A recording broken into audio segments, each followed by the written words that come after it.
ভারত আমাদের কি কি করতে গেছে না, আমরাই তো ভারতের দালালি করতে যাচ্ছি, আমরাই তো ভারতের কাছে আশ্রয় প্রশ্রয় করতে যাচ্ছি। ভারতকে আমাদের কাছে ভিসা চাই নাকি, আমরাই তো ভারতের কাছে ভিসা চাই। অযথা তাদের কেন দায়ী করেন? আমরাই তো ভারতকে বন্ধু বানাচ্ছি নিজেদের স্বার্থে, শত্রু বানাচ্ছি তাও নিজেদের স্বার্থে। এখানে ভারতের দোষটা কি আপনি বলেন? টোটাল ব্যাপারটা আপনি যদি অ্যাজ এ নিউট্রাল হিসেবে দেখেন, তো আমরা বিভিন্ন সময় এই ট্যাগটা এমন যদি হতো যে না ভারত আমাদের এখানে সে গত 100 বছরে কখনো সৈন্য সমাবেশ করেছে, আমাদের এখানে এই জিনিসগুলো করেছে, আমরা যে ন্যারেটিভগুলো তৈরি করেছি আমাদের মধ্যে একটা বিরাট অংশ তারা ভারতের বন্ধু হতে চেষ্টা করেছে, যেটা নির্মম, নৃশংস এবং নির্লজ্জভাবে। আবার আমাদের মধ্যে কিছু মানুষ আমরা ভারতের বিরোধিতা করেছি বা করে চলেছি কোনো রকম বিচার বিবেচনা না করে একেবারে রীতিমতো বেকুবের মতো। ফলে এই যে একটা সমন্বয়হীনতা, এই দোষ তো আমাদের না। ভারতও তো এখানে কর্তৃত্ববাদী এক ধরনের আচরণ করেছে, দাদাগিরি যেটাকে বলা হয়। না, সঙ্গে দাদাগিরি করবে না কেন? আপনি যদি এখন কারো মানে লুঙ্গির তলে ঢোকার চেষ্টা করেন, সে কি দাদাগিরি করবে না? আপনি যদি কারো গামছা গলায় দিয়ে ঘুরেন, সে কি আপনাকে একটু টান দেবে না? আপনি সেখানে যান কেন?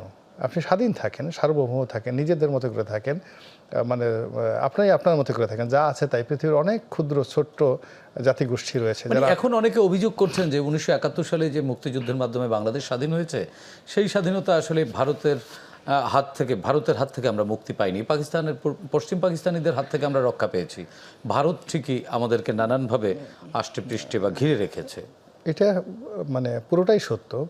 এর কারণ হলো ভারতের সাথে আমরা যোগ্যতায় এখনও কোনো কিছু পাইনি। ওদের সিভিল সার্ভিস, ওদের মিলিটারি সার্ভিস, ওদের ব্যুরোক্রেসি, ওদের রাজনীতিবিদ, ওদের এমনকি সাধারণ জনগণ, তাদের মধ্যে যে দেশপ্রেম আছে, আমরা এখানে বাংলাদেশে যেভাবে উত্তেজিত হয়ে পড়েছি, আপনি দেখেন তো ভারতের জনগণ ওইভাবে কিন্তু উত্তেজিত হচ্ছে না অ্যাবাউট আস, সেভাবে হচ্ছে না। ফলে একটা জাতিগোষ্ঠী, ভারত তো আজকের না, মহাভারতকে আজকে রচিত হয়েছে, রামায়ণকে আজকে রচিত হয়েছে, আপনি শূন্য আবিষ্কার হয়েছে কবে?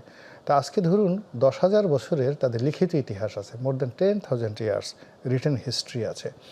তো সেই জাতিগোষ্ঠী যেখানে পৃথিবীর প্রধানতম সভ্যতা তৈরি হয়েছে, আপনি এখন তাদের সঙ্গে যুদ্ধ করবেন, লড়াই করবেন, সংগ্রাম করবেন, আপনার তো সেই জিনিসটা থাকতে হবে, ভূখণ্ড থাকতে হবে, সেই জিনিসটা থাকতে হবে। সেগুলো না থেকে লাভ নেই। দ্বিতীয়ত হলো আপনি যদি সেই স্বাধীনতার পর ধরেন 47 সনে তারা ভারত বিভাগ হলো, তো পাকিস্তান প্লাস আমাদের পূর্ববঙ্গের যে তখন অর্থনৈতিক অবস্থা, তার 3 ভাগের 1 ভাগও ভারতের ছিল না, আমাদের জিডিপি, আমাদের সমস্ত কিছু। তো সেই জায়গা থেকে ভারত আজ কোথায় গিয়েছে আর আমরা কোথায় চলে এসেছি?